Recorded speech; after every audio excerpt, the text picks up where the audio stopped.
Assalamualaikum warahmatullahi wabarakatuh. Selamat pagi, Bapak, Ibu, dan rekan-rekan sekalian. Sebelumnya, perkenalkan saya Eva selaku moderator hari ini. Bagaimana nih kabarnya Bapak, Ibu, rekan sekalian? Semoga kita semua dalam keadaan sehat walafiat dan segala urusan kita dipermudahkan. Amin, amin.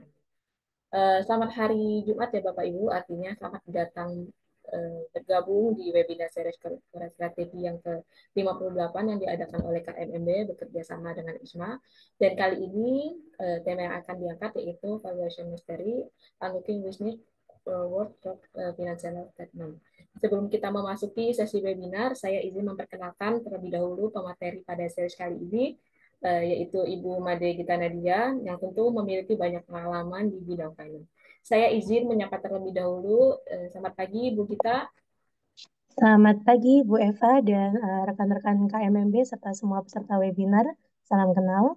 Ya. Bagaimana kabarnya Bu hari ini, Bu? Baik, semoga Mbak Eva juga baik-baik ya. Ya, baik, siap, Bu. Sudah siap ya, Bu, untuk menyampaikan materi hari ini? Siap. Oke, siap, mantap, Bu. Baik Bu Gita dan Bapak Ibu sekalian, sebelum Bu Gita menyampaikan materi, izinkan saya brief terlebih dahulu. Hari ini kita akan mendalami bagaimana laporan finansial adalah menjadi kunci dalam menilai sebuah bisnis. Dengan berbagai topik dan juga materi kali ini, kita akan melihat bagaimana pentingnya laporan keuangan, cara mendapatkannya hingga wawasan tentang valuasi.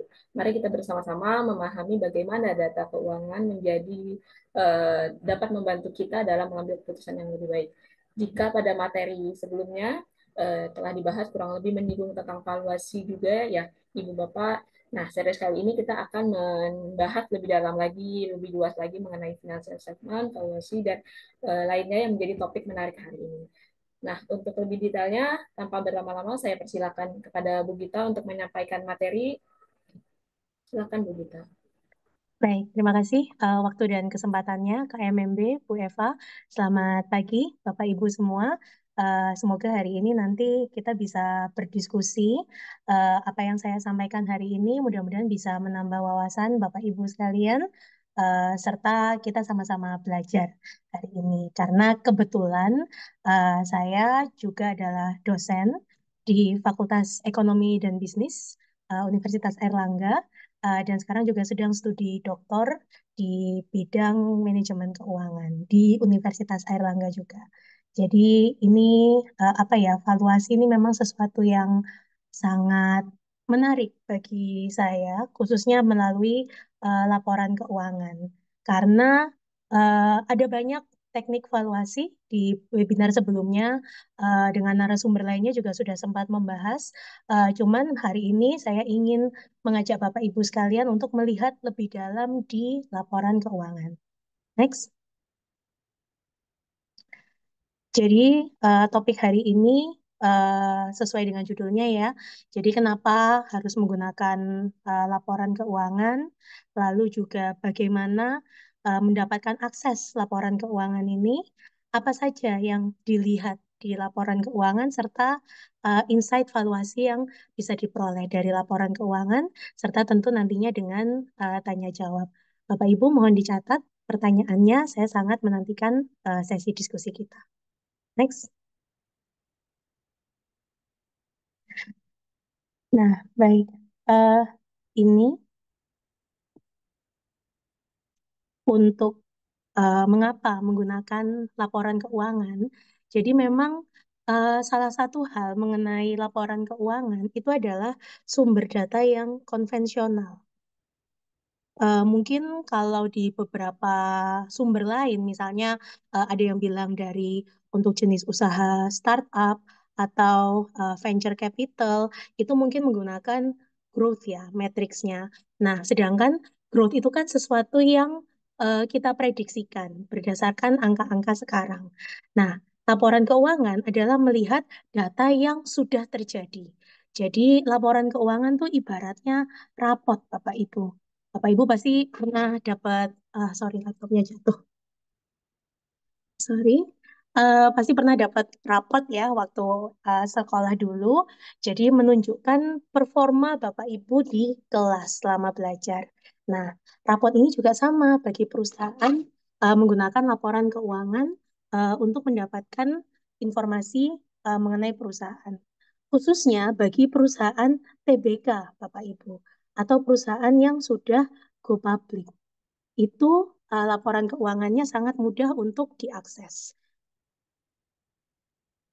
Karena perusahaan terbuka wajib melaporkan laporan keuangannya bahkan setiap 3 bulan sekali. Jadi per kuartal, kemudian juga ada tahunan annual. Dan juga karena ini sifatnya wajib, jadi pasti ada. Misalnya ini kita sekarang baru bulan Februari 2025 ya, tapi kurang lebih sudah ada sekitar 40-an perusahaan go public yang sudah melaporkan kinerjanya selama tahun 2024. Jadi Januari kemarin mereka kerja keras untuk menyelesaikan laporan keuangannya. Kebanyakan bank yang sudah melaporkan kondisi keuangannya selama tahun 2024. BNI, BCA, Mandiri itu sudah mengeluarkan laporan keuangannya. Nanti akan saya beritahukan aksesnya di mana. Yang ketiga, data dari laporan keuangan itu bisa dipercaya. Dalam arti apa? Yang pertama tentu pastinya diaudit. Laporan keuangan diaudit oleh KAP, Kantor Auditor Publik, serta dicek lagi oleh para regulator. Jadi dicek oleh OJK kalau untuk bank, atau dicek oleh Bursa Efek untuk perusahaan yang melaporkan keuangannya. Dan uh, Bursa Efek itu juga memberikan notasi khusus untuk perusahaan-perusahaan yang kondisi keuangannya dalam tanda kutip ya tidak wajar. Jadi yang misalnya melaporkan rugi, jadi keuangannya minus bukan laba, atau yang ekuitasnya negatif, atau yang hutangnya di atas 100%, itu ada notasi khusus dari Bursa Efek. Jadi tanpa harus deep dive, harus menyelam dalam, kita sudah tahu nih kira-kira perusahaan mana yang istilahnya anak zaman sekarang trigger warning ya untuk kondisi keuangannya. Dan yang keempat, laporan keuangan ini bisa dikomparasi antar perusahaan. Karena perusahaan yang bergerak pada industri yang sama khususnya tentu bisa diberikan perbandingan. Sekarang saja sudah banyak perbandingan laba yang diperoleh BCA versus Mandiri versus BNI versus BRI. Big Four Banks di Indonesia sudah menyampaikan laporan keuangannya dan berdasarkan kinerja sudah bisa dibandingkan mana yang memberikan kinerja terbaik. Dan yang terakhir, ini pendapat saya pribadi ya, bahwa angka itu tidak pernah bohong. Bagi saya, angka itu adalah sumber informasi yang adil. Kalau labanya naik, ya artinya kinerjanya bagus. Kalau rugi, berarti ada something wrong dengan perusahaan. Bagi saya, pribadi, angka itu sumber informasi yang akurat. Masalahnya bukan di angkanya, tapi orang yang menyusun angka itu yang mungkin berbohong. Jadi diperlukan pemahaman yang lebih dalam lagi mengenai laporan keuangan. Jadi walaupun di poin yang ini tadi sudah dicek, sudah diaudit, tapi tetap butuh pemahaman pribadi dari seorang calon investor atau orang yang ingin melakukan valuasi, proses angka ini make sense atau enggak. Khususnya saat hendak melakukan valuasi. Next.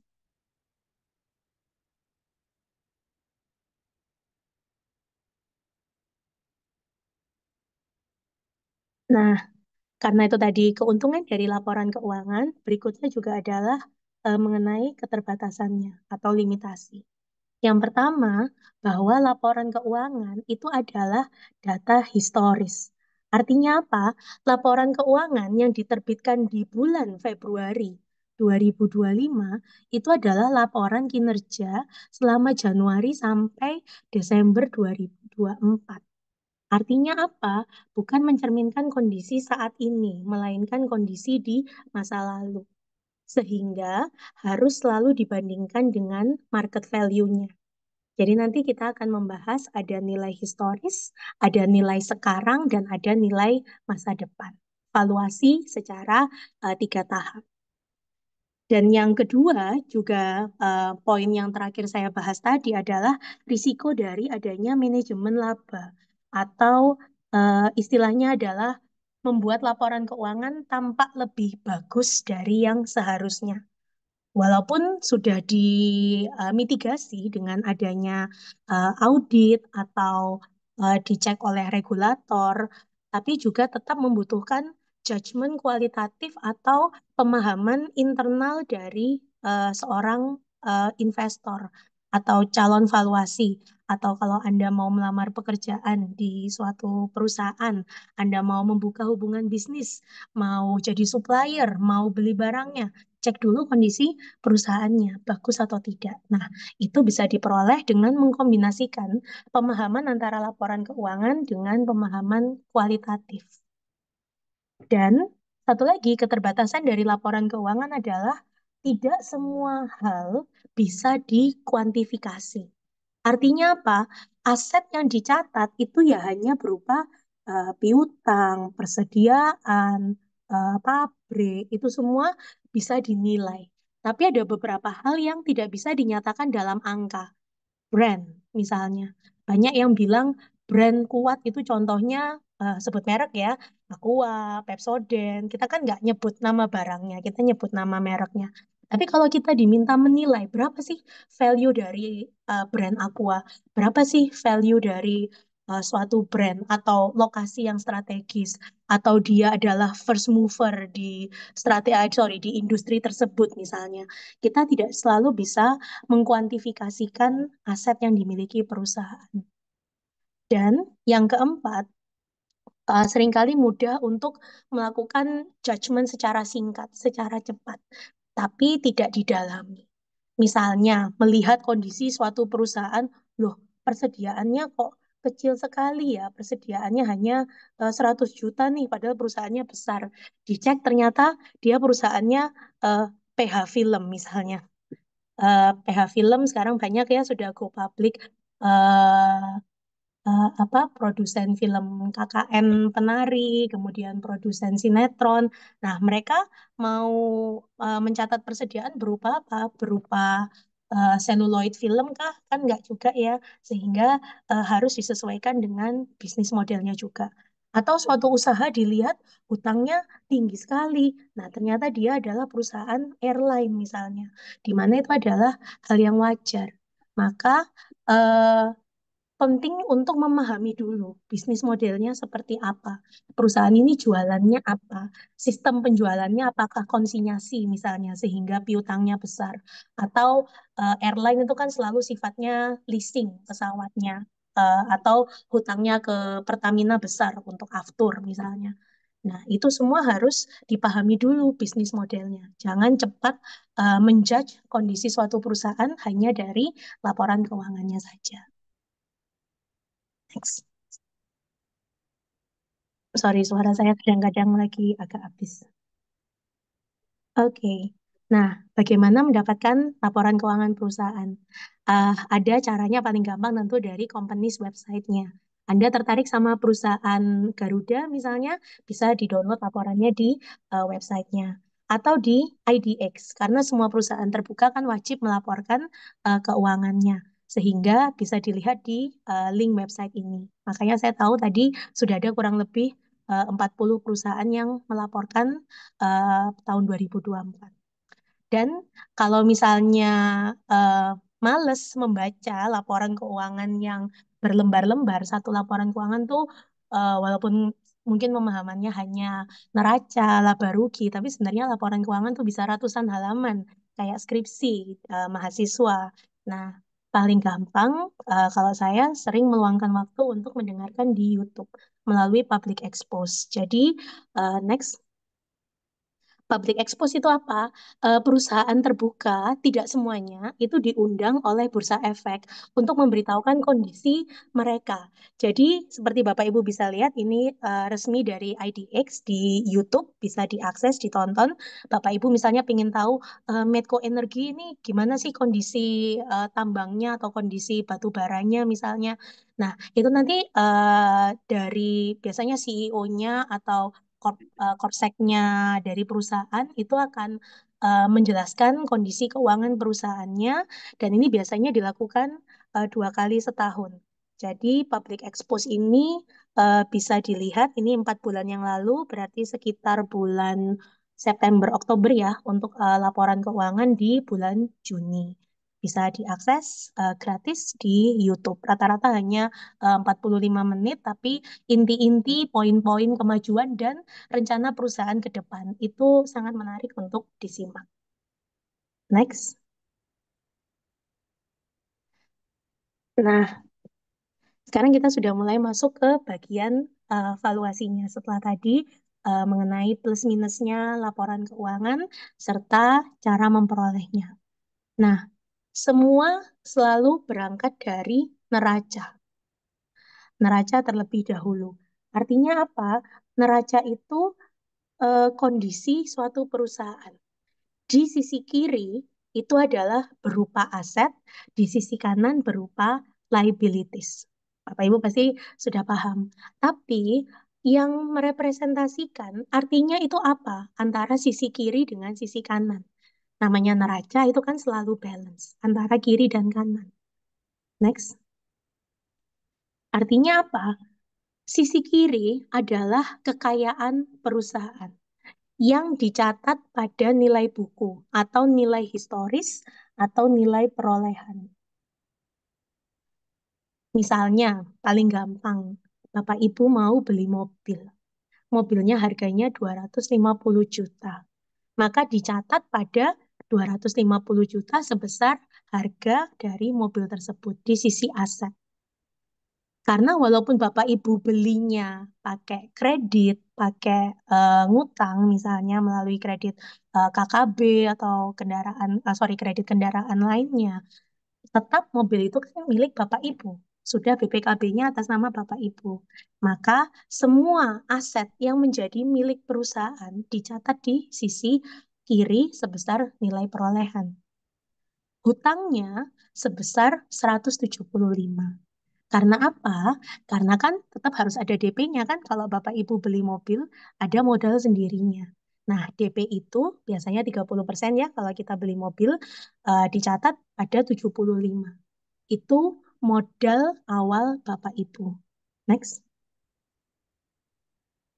Artinya apa? Sisi kanan itu adalah sumber dari aset ini, sumbernya dari mana?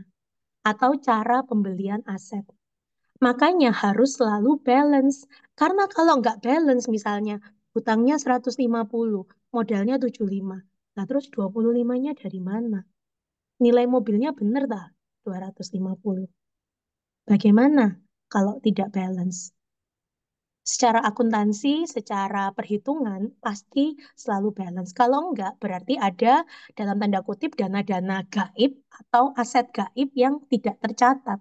Dan itu menunjukkan ada kesalahan pada perusahaan. Paling mudah adalah melihat membandingkan sumber yang digunakan untuk bisa memperoleh suatu aset dengan nilai perolehan asetnya. Next. Nah, maka boleh dong kalau saya bilang bahwa nilai sebenarnya dari mobil yang dimiliki Bapak Ibu adalah sebesar 75. Itu yang dimaksud dengan net worth. Artinya, dari 250 juta mobil yang dimiliki, 75 itu yang benar-benar milik Bapak Ibu. Karena apa? 175-nya masih punyanya pihak bank, pihak yang memberi kredit, yang membantu Bapak Ibu membeli mobil. Kalau sudah lunas, sisi kiri, sisi kanan sama-sama 250 juta, maka itu masuk ke equity-nya. Jadi, sisi yang paling penting bagi saya pribadi ya, kalau melihat neraca itu adalah sisi ekuitas. Karena itu menunjukkan net worth atau kekayaan bersih tanpa pihak lain. Pihak lain dalam hal ini adalah hutang. Net worth itu sama dengan equity, sama dengan aset dikurangi hutang. Jadi, yang penting dilihat pada laporan keuangan untuk menentukan suatu valuasi adalah nilai dari ekuitas. Berapa dari aset perusahaan yang benar-benar milik dari perusahaan tersebut. Karena hutang, Mungkin kalau kita bicara perusahaan ya, hutang dagang, hutang gaji, hutang pajak, itu semua kan harus dibayarkan ke pihak eksternal. Maka itu akan mengurangi nilai aset. Itulah yang benar-benar milik perusahaan, ekuitasnya. Saya lihat sudah ada pertanyaan, tapi mungkin kita hold ya sampai akhir setelah sesi ini. Next.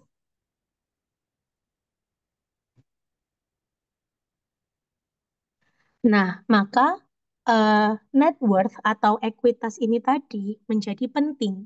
Yang pertama, karena itu adalah menunjukkan nilai aset yang benar-benar dimiliki oleh perusahaan.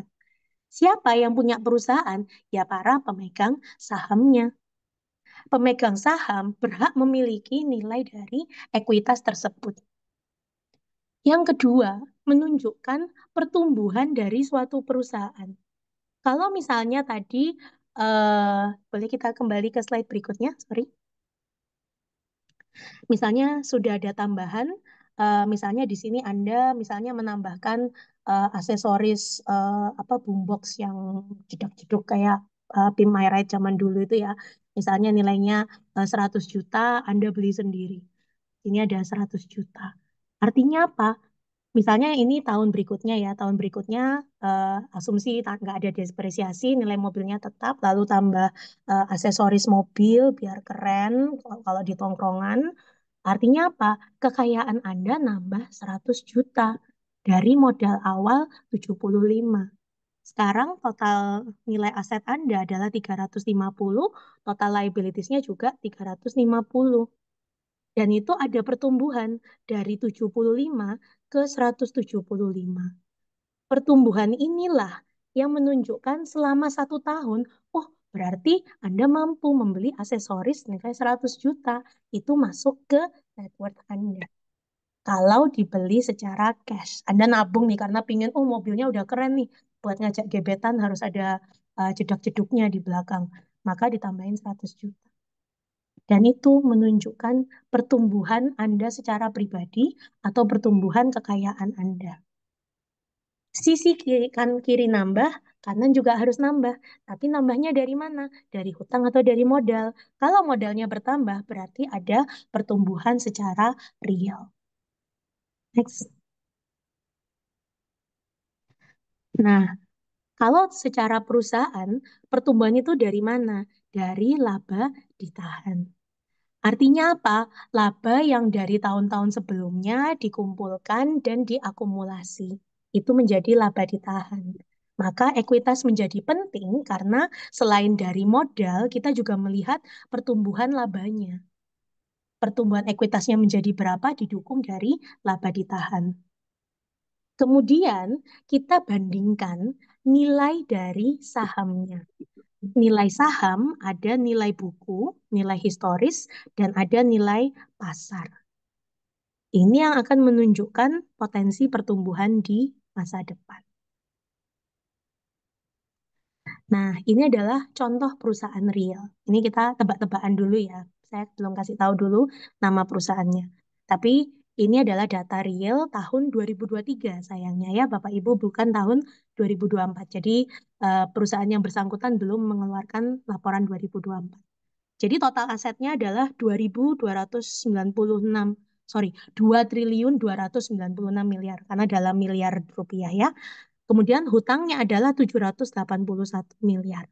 Nah, pakai rumus yang tadi berarti kekayaan perusahaan, net worth atau aset bersih yang dimiliki perusahaan dari 2.200 miliar aset, 700 dibeli dengan hutang. Maka yang benar-benar punyanya perusahaan ini adalah 1,5 triliun rupiah. Itu adalah net worth dari perusahaan. Aset yang dimiliki perusahaan sebesar 1,5 triliun. 700-nya punya siapa? Punya pihak ketiga. Bisa hutang ke bank, bisa hutang ke dagang, atau bentuk-bentuk hutang lainnya. Next. Nah, kita masuk lebih dalam. Ini detail laporan keuangannya. Sekali lagi ini tahun 2023 ya, jadi 2024-nya belum keluar. Kita lihat bahwa nilai per lembar sahamnya adalah 20. 20 ada sebanyak eh, 12 juta sorry 12 miliar lembar saham. Jadi ada 12 miliar lembar saham kali 20, maka modal awalnya adalah 240 miliar. Jadi poin ini ya, yang pertama, seed capital atau modal awalnya adalah 240 miliar. Ini perusahaan berdiri pertama kali beroperasi tahun 2003. Tahun 2023, nilai modalnya atau kekayaan bersihnya tadi adalah 1,5 triliun. Saat ini nilainya 1,5 triliun rupiah. Berarti apa? Pertumbuhannya selama 20 tahun dari 2003 sampai 2023 adalah sebesar 1,2 triliun. Nah, ini yang saya maksudkan dengan adanya pertumbuhan perusahaan. Dari modal awalnya 240 miliar, sekarang nilainya 1,5 triliun. Dia tumbuh 1,2 triliun selama 20 tahun. Atau kalau kita hitung pakai CAGR, mendadak jadi lupa. Growth rate-nya secara konsisten selama 20 tahun adalah 9,67%. Hampir 2 sampai 3 kali lipat di atas pertumbuhan ekonomi Indonesia selama 20 tahun.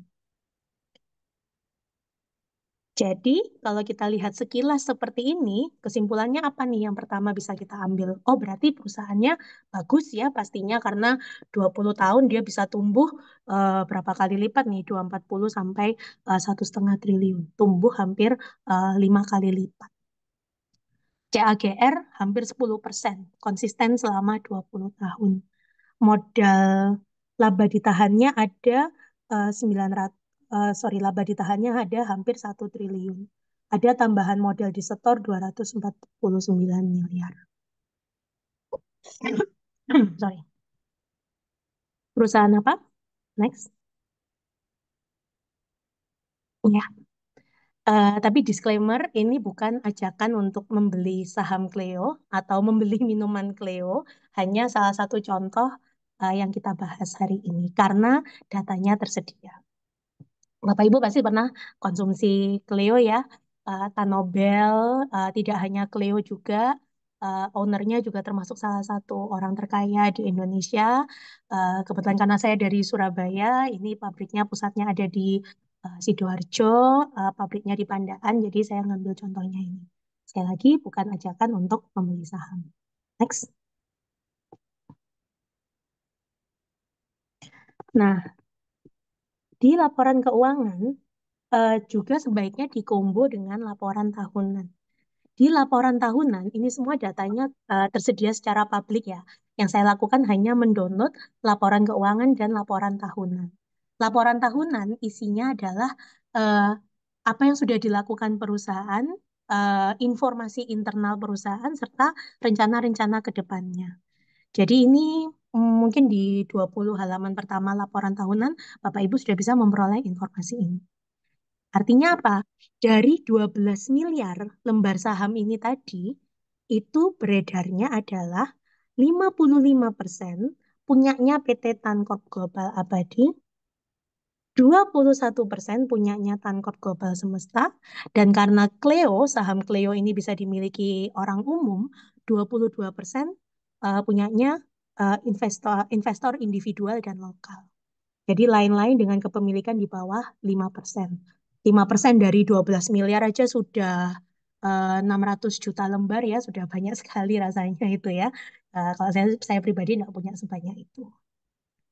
Jadi 12 miliar lembar saham. Nah, kita akan masuk lebih dalam lagi. Next.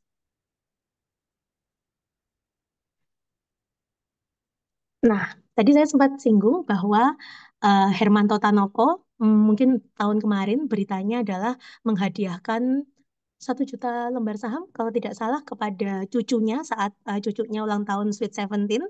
Nah, saya juga berangkat dari situ, makanya saya ingin tahu Pak Hermanto Tanoko ini valuasinya berapa sih dari Cleo, dari Cleo.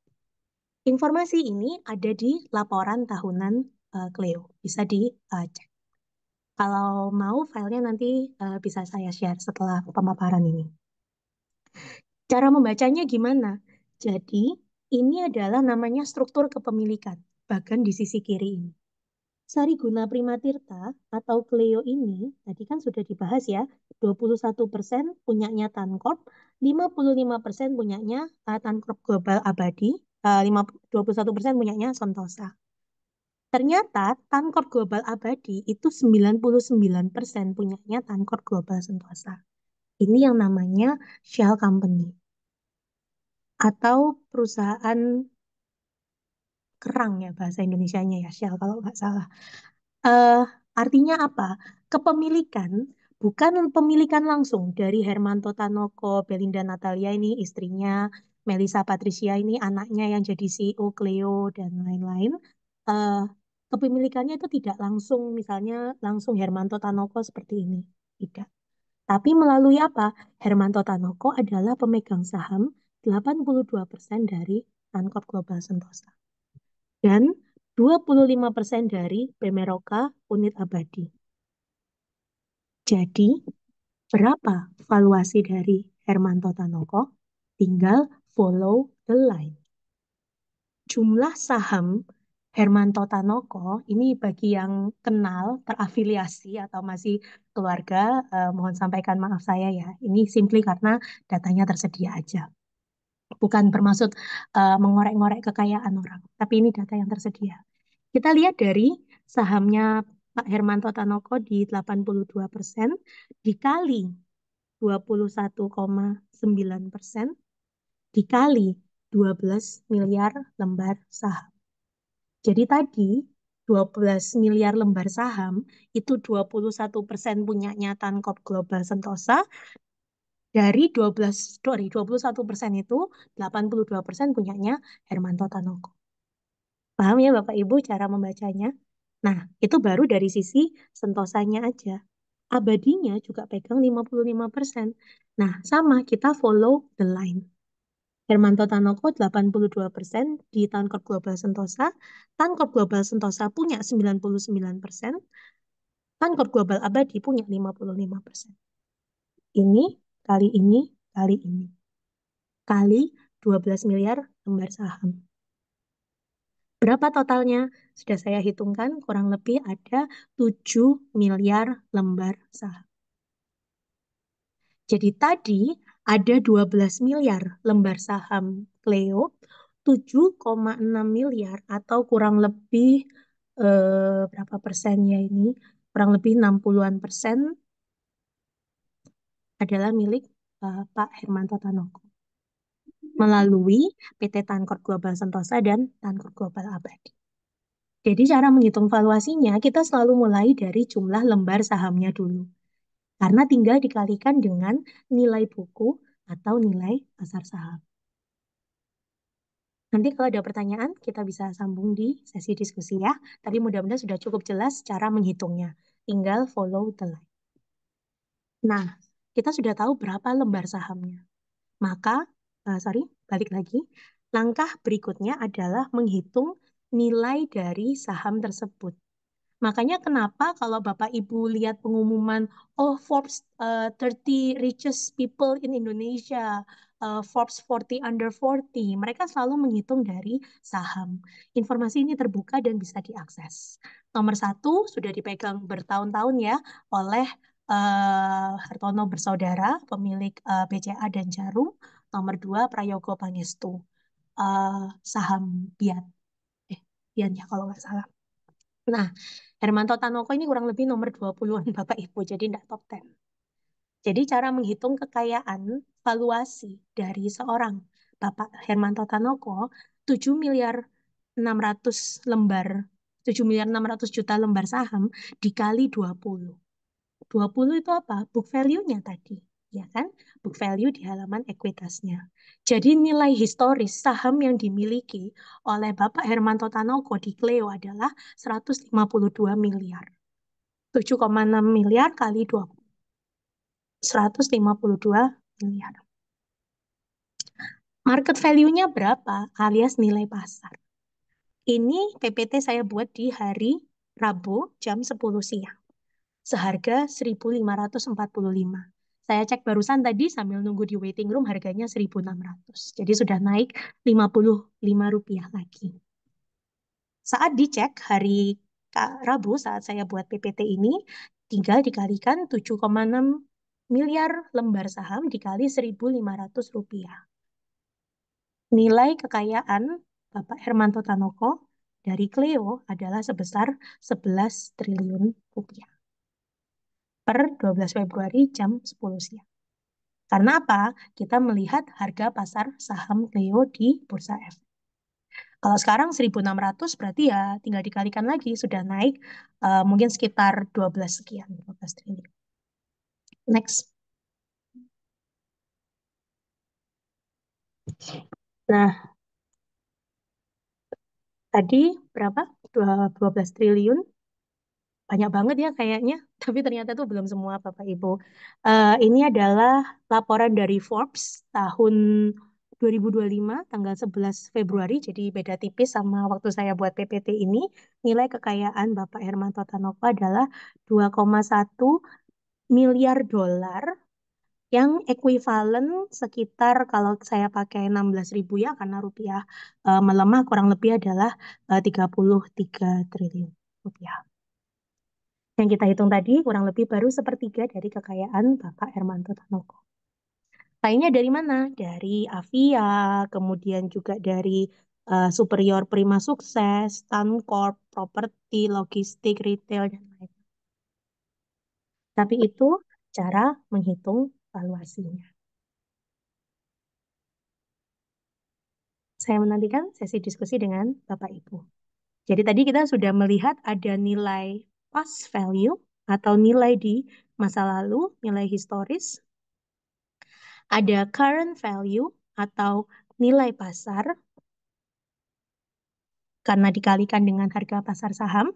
Dan next kita akan melihat future value atau potensi nilai di masa depan. Next.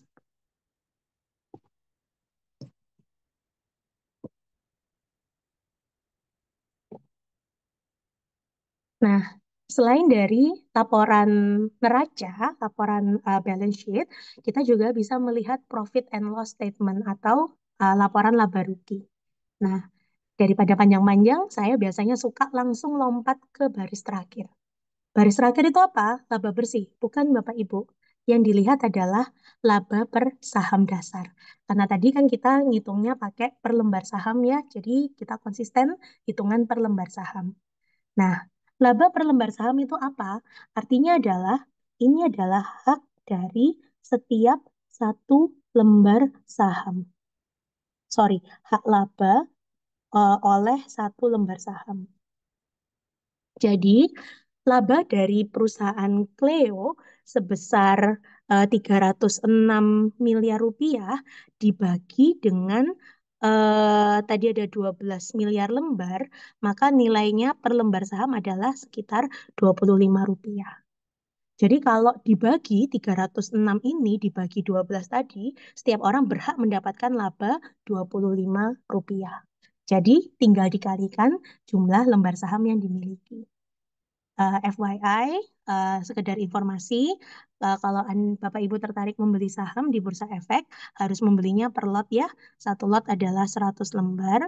Jadi misalnya Bapak Ibu beli 10 lot, maka Bapak Ibu akan punya 1.000 lembar.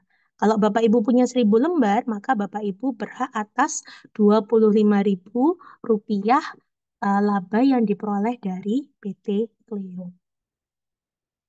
Nah, kenapa EPS ini menjadi penting? Karena EPS adalah future value atau nilai yang bisa diraih di masa depan.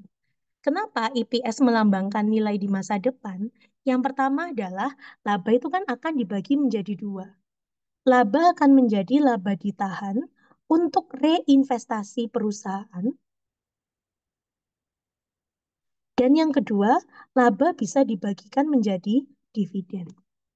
Dua-duanya akan akan berdampak positif bagi pemegang saham. Diinvestasikan kembali, perusahaan itu akan bertumbuh. Cleo akan membangun lebih banyak pabrik, membangun lebih banyak distribution center, lebih banyak galon yang bisa diproduksi mungkin, atau produksi lini minuman baru misalnya. Investasi lagi, dana 306 miliar sekian atau dibagikan dividen kepada pemegang saham, juga dampaknya langsung kekayaan Anda akan otomatis meningkat jika Anda memperoleh dividen. Tapi kalau reinvestasi, kita bicara lebih ke jangka panjang.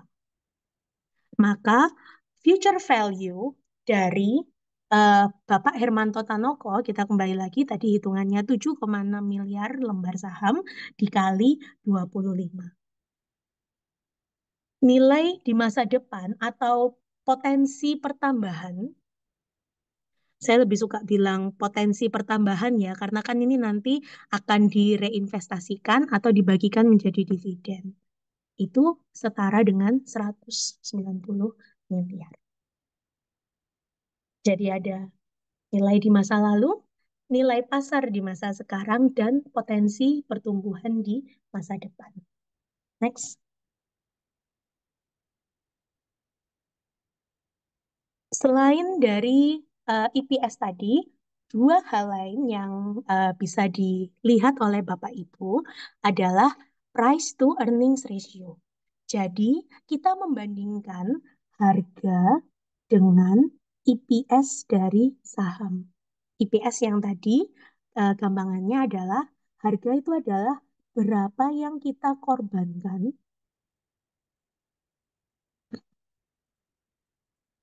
atau berapa harga yang kita bayar untuk membeli saham untuk mendapatkan EPS-nya.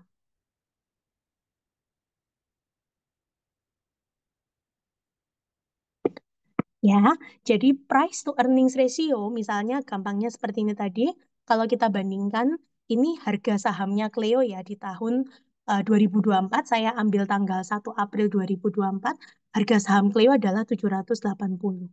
Saat itu eh, earning earning per share-nya 25 di tahun 2023, sebesar 25. Artinya apa? Hak untuk mendapatkan laba sebesar 25 itu saya tebus dengan harga 780. Artinya, saya bersedia membayar 31 kali lipat untuk apa yang saya peroleh. Saya bayar 780 untuk mendapatkan hak 25 rupiah. Tapi jangan dilihat hanya 25-nya, tapi potensi pertumbuhan di masa depannya. Karena 25 itu kan tidak serta-merta semua dibagikan dalam bentuk dividen. Tapi juga bisa direinvestasikan untuk pertambahan investasi atau aset perusahaan. Nah, ini menunjukkan semakin tinggi PE ratio, berarti kepercayaan investor adalah semakin tinggi pada perusahaan itu. Semakin mahal Anda bersedia membayar sesuatu, berarti kan semakin yakin Anda pada barang tersebut. Dan ini juga memberikan future value prediction atau prediksi nilai di masa depan. Seberapa yakin investor akan suatu saham. Tapi ada juga yang bilang kalau ketinggian, maka saham itu tidak lagi menjadi menarik. Kalau sampai 100.000 kali lipat, tentu sudah tidak layak untuk dibeli.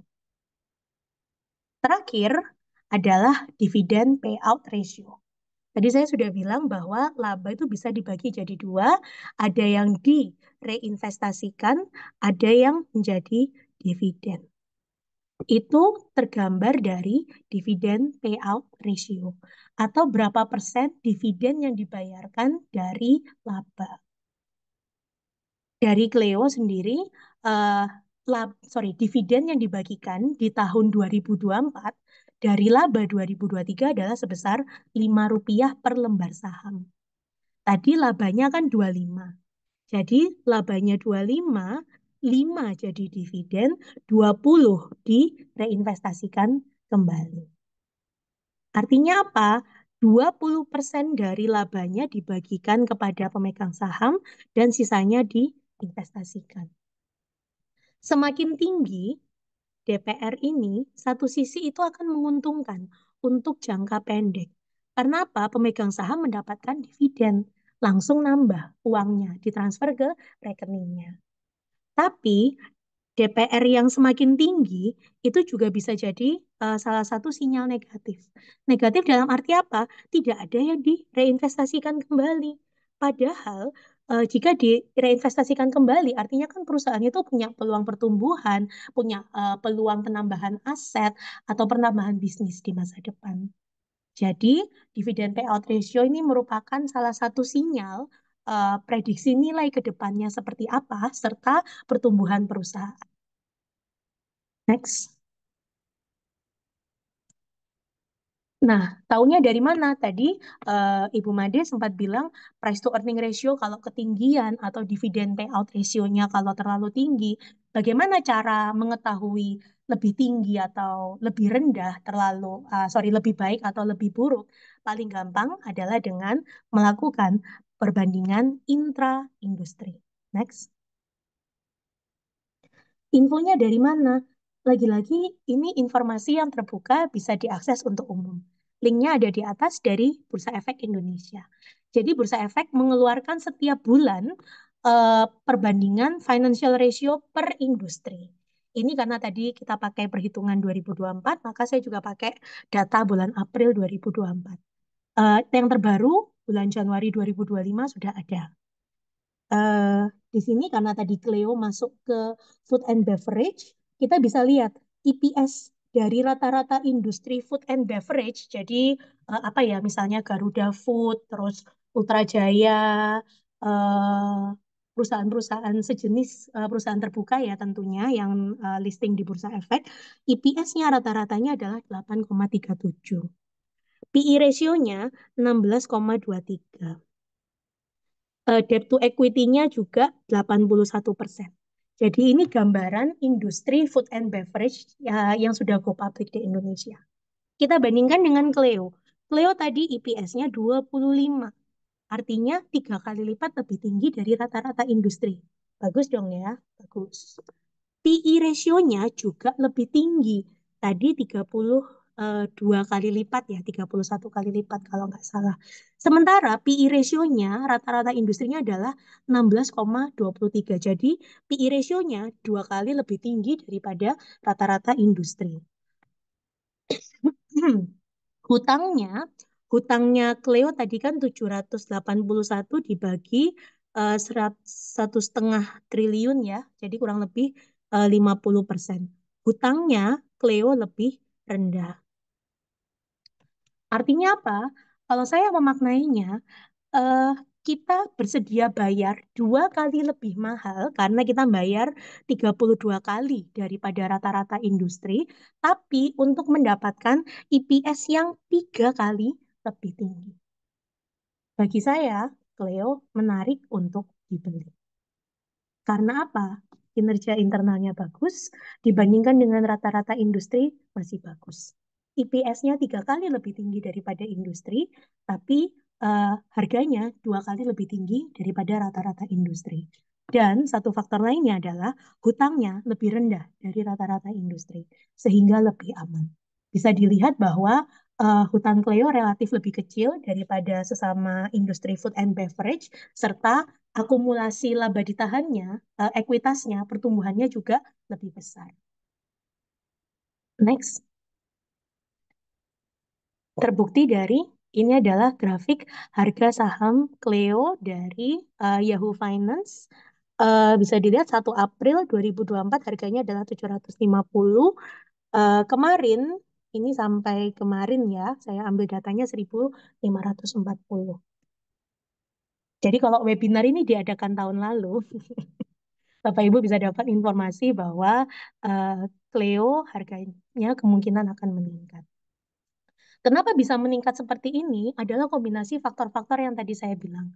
Labanya besar, EPS-nya 3 kali di atas industri, dinilai lebih murah, dan juga lebih aman karena hutangnya lebih rendah. Maka eh, faktor-faktor internal itu yang akan mendukung potensi kinerja perusahaan ke depannya. Future valuation. Next. Maka untuk recap dari materi ini adalah Yang pertama, laporan keuangan itu adalah sumber data untuk valuasi yang sangat kaya dan bermanfaat. Yang kedua, data historis itu bisa dilihat di laporan keuangan berdasarkan nilai perolehan atau nilai buku. Yang ketiga, nilai pasar itu mencerminkan nilai sekarang, khususnya bagi perusahaan terbuka. Yang keempat, prediksi future value atau nilai di masa depan atau ekspektasi dari seorang investor, valuasi dari investor bisa dilihat dari EPS, PE ratio, dan tadi dividen payout ratio-nya. Dan yang terakhir, jangan lupa untuk melakukan perbandingan intra-industri. Semua datanya tersedia, online, gratis untuk diakses, tinggal Bapak Ibu mau memanfaatkan atau tidak. Demikian dari saya, mari kita berdiskusi. Terima kasih. Baik, saya kagum. Tadi saya sampai, wah, banyak ilmu juga yang harus saya dapat dari Bu Gita ya. Sebelumnya terima kasih kepada Bu Gita atas pemaparan materinya yang sangat insightful. Yang selanjutnya saya izin untuk menyampaikan beberapa highlight dari materi yang telah disampaikan oleh Bu Gita. Tentu tadi sudah disampaikan bahwa terdapat plus minus dari laporan keuangan, di mana laporan keuangan ini sangat penting dan juga dari laporan keuangan sendiri kita bisa menentukan keputusan dan itu tentu dapat membantu stakeholder yang ingin contoh kalau ingin main saham kita bisa lihat dari laporan keuangan tersebut dan juga angka ini tidak pernah bohong ya Bu ya. Namun di samping itu juga kita perlu ada adjustment dari valuasi yang ingin kita ambil. Lalu bagaimana cara mendapatkan laporan keuangan ini bisa melalui annual report di website, IDX dan juga di YouTube di Public Expose. Mungkin seru ya membahas tentang finansial dan juga saham karena relate dengan kehidupan kita dan mungkin saya juga sudah mulai tertarik Bu untuk membahas saham gitu kan dan juga mungkin dari sini dari Bapak atau Ibu ada yang punya saham atau sahamnya ada di Cleo itu oke banget gitu. Oke, untuk Bapak dan Ibu silakan apabila ada pertanyaan bisa langsung disampaikan melalui chat box untuk nanti saya panggil on mic atau boleh saya bacakan. Selagi Bapak Ibu mempersiapkan diri untuk sesi diskusi dan tanya jawab, terdapat beberapa informasi yang ingin saya sampaikan. Yang pertama, saya izin mengingatkan kepada Bapak Ibu untuk mengisi link absensi kehadiran selagi mengisi link absensi kehadiran yang telah dikirimkan oleh tim KMMB melalui kolom chat room dikarenakan sertifikasi akan dibagikan kepada Bapak Ibu melalui link absensi tersebut dan juga link untuk bergabung kepada website kepada WhatsApp grup KMMB Webinar Series yang tentunya sertifikat akan dibagikan melalui saluran WhatsApp grup tersebut. Selanjutnya kepada Bapak Ibu yang memiliki pertanyaan atau memiliki pendapat atau ingin mendiskusikan yang ingin didiskusikan terkait materi hari ini dapat dikirimkan melalui kolom chat Zoom dikarenakan di akhir sesi webinar nanti kita akan membahas sesi tanya jawab dan akan diambil pertanyaan-pertanyaan dari urutan yang paling teratas. Dan bagi Bapak dan Ibu yang ingin tertarik nih untuk mengikuti secara langsung serangkaian webinar series yang diselenggarakan, kami persilakan kepada Bapak Ibu untuk registrasi atau mendaftarkan diri pada link yang telah disediakan oleh tim. Webinar series Corporate Strategi tahun 2025 tentu akan menghadirkan pemateri dari praktisi profesional dengan tema dan juga topik yang strategis. Selanjutnya, agar Bapak Ibu tidak tertinggalan terhadap informasi seputar webinar series, silakan kepada Bapak Ibu dapat memfollow dan subscribe akun sosial media KMMB, yaitu melalui Instagram dan juga TikTok KMMB_consulting atau melalui YouTube melalui KMMB Consulting dan juga website kmmb.co.id. Baik Bapak dan Ibu, selagi kita akan memasuki sesi diskusi dan tanya jawab, saya persilakan kepada Bapak Ibu untuk bertanya dapat sampaikan dengan on mic.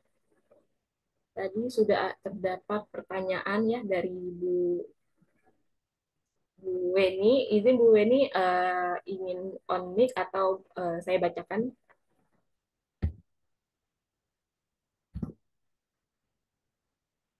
Oke, izin saya bacakan ya Bu Weni ya.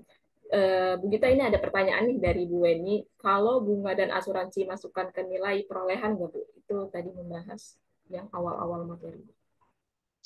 Baik, Bu Weni, selamat pagi. Terima kasih pertanyaannya. Untuk mengenai bunga dan asuransi, itu memang eh, di luar dari nilai perolehan ya Ibu. Karena bunga itu kan merupakan konsekuensi dari pembiayaan yang dipakai untuk membeli aset. Jadi misalnya Ibu tadi contohnya kalau beli mobil 175 hutang, maka konsekuensi dari hutang adalah membayar bunga. Bunganya masuk ke laporan laba rugi. Itu akan mengurangi laba. Jadi bunga kan sifatnya harus dibayar ya Bu, karena sudah tanda tangan perjanjian hutang, maka bunga tidak masuk ke nilai perolehan karena merupakan konsekuensi atau sampingan dari aset. Demikian juga asuransi adalah sifatnya biaya. Biaya asuransi yang dikeluarkan untuk memastikan mobilnya nggak berat atau mesin pabrik beroperasi dengan baik, itu juga masuk ke laporan laba rugi untuk mengurangi laba dari suatu perusahaan, bukan masuk ke nilai perolehan aset. Tapi yang masuk apa? Biaya pengiriman, biaya instalasi, itu masuk ke nilai perolehan suatu aset. Jadi, yang berdampak langsung sampai aset itu bisa digunakan oleh perusahaan. Jadi, misalnya perusahaan beli aset dari Jerman, beli mesin. Jadi, nilai asetnya dalam euro dirupiahkan, ditambah biaya pengiriman, biaya packing, biaya pemasangan, biaya konsultan, itu masuk ke nilai perolehan karena berdampak langsung pada penggunaan aset. Jika berdampak tidak langsung, bunga itu kan dari konsekuensi pembiayaan, asuransi juga sifatnya opsional untuk keamanan di masa depan, tapi tidak berdampak langsung pada pemasangan aset. Demikian, Bu Weni, mudah-mudahan bisa dipahami.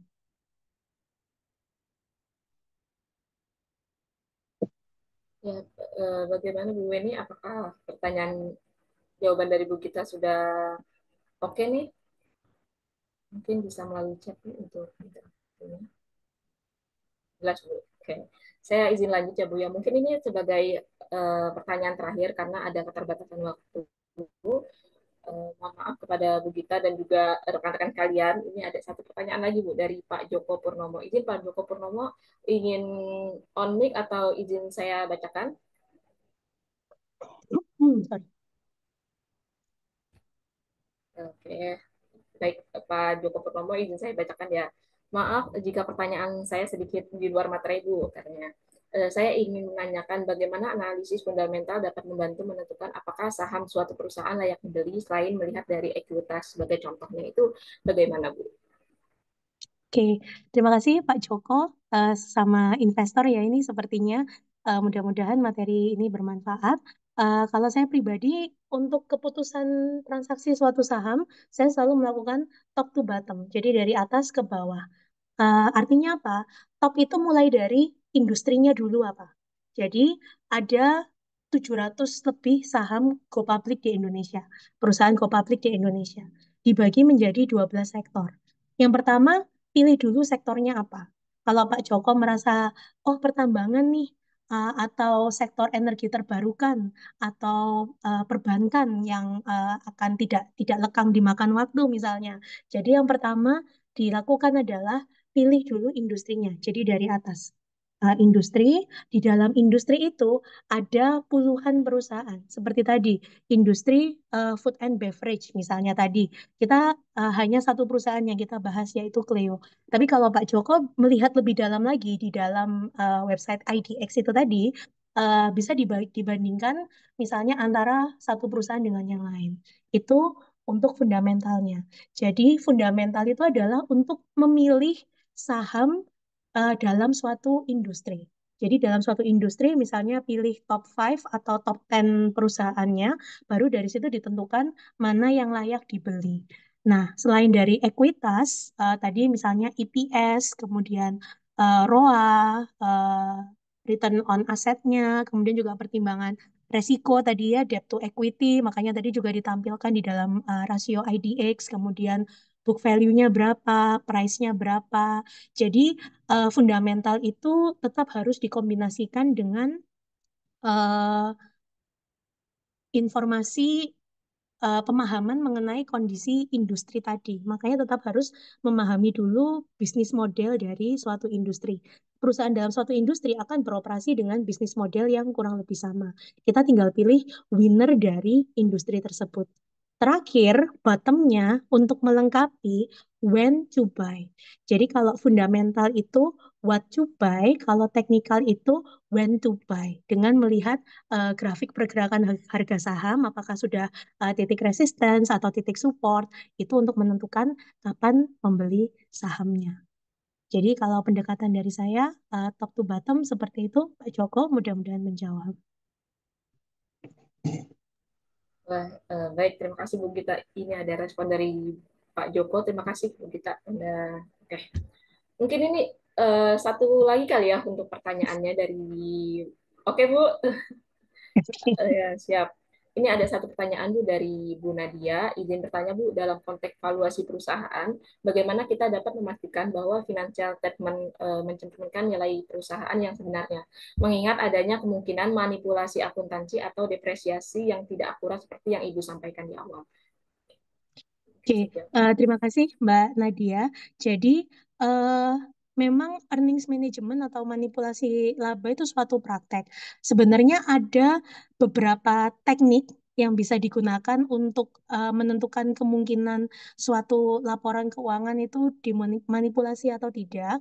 Tapi mungkin KMMB mengundang saya mungkin ya untuk webinar berikutnya untuk deteksi earnings management.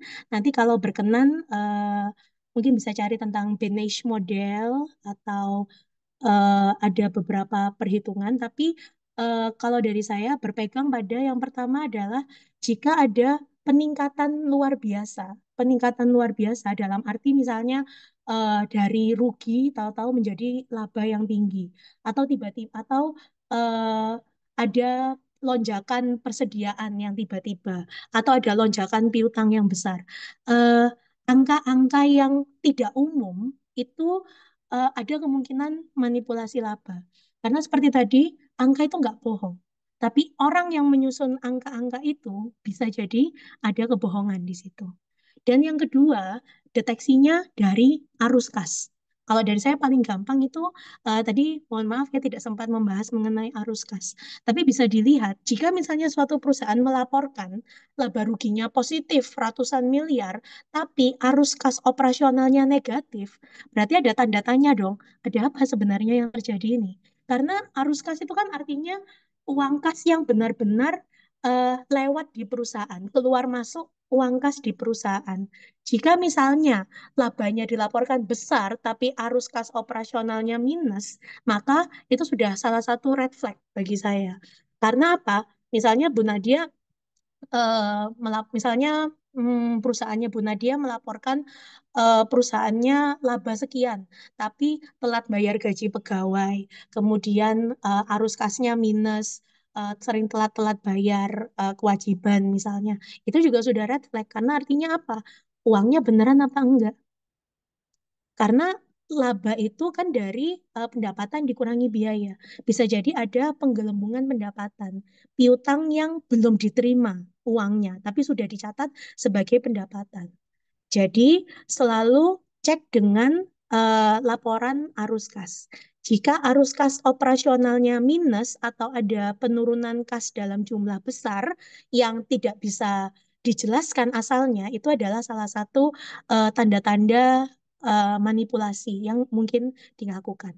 Kalau secara keilmuan ada beberapa metode untuk mendeteksi arus kas. Kalau sempat saya kirim jurnalnya kalau sempat di sini, atau nanti Bu Nadia kalau mau diskusi lebih lanjut bisa minta kontak saya ke KMMB. Sepertinya menarik. Baik, siap. Bu. Terima kasih Bu atas jawabannya. Untuk Bu Nadia, bagaimana Bu? Apakah sudah menjawab pertanyaannya Bu? Baik, terima kasih Bu. Ditunggu materi selanjutnya di KMB. Waduh, tanda-tanda akan di-invite lagi nih Bu Gita nih. Oke, Boleh, oke, boleh, boleh. oke, siap Bu. Mengingat adanya keterbatasan waktu, sayangnya sesi tanya jawab harus kami cukupkan karena sudah menunjukkan 10:30. Sebelum mengakhiri webinar series pagi hari ini akan sangat disayangkan apabila kita tidak mengabadikan webinar hari ini. Mohon kepada Bapak Ibu untuk on cam demi kelancaran sesi foto kali ini. Mungkin dari tim admin boleh dibantu untuk cekrek.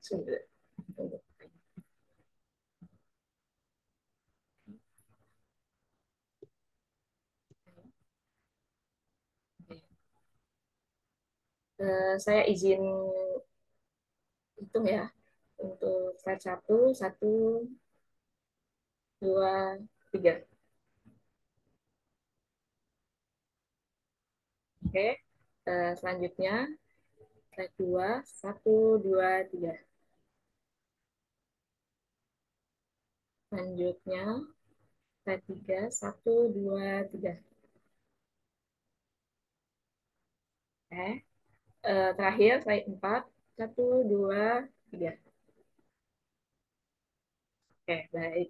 Dengan berakhirnya sesi foto hari ini, webinar seri hari ini, saya selaku moderator izin mengucapkan terima kasih kepada Bu Gita selaku pemateri hari ini. Semoga ilmunya bermanfaat dan juga diterima oleh Bapak Ibu sekalian yang ada di sini yang telah mengikuti dan juga menyimak webinar seri pada hari ini. Semoga webinar series ke depannya akan dapat memberikan dampak positif bagi perusahaan atau kepada Bapak Ibu sekalian. Dari saya mohon maaf jika ada salah kata. Sampai bertemu di webinar series yang akan datang. Terima kasih. Assalamualaikum warahmatullahi wabarakatuh. Terima kasih. Terima kasih Bu Gita. Terima Terima kasih kasih Bu semuanya Bapak. Bapak Ibu. Ya. Semoga bermanfaat. Terima Selamat kasih Bu siang. Gita.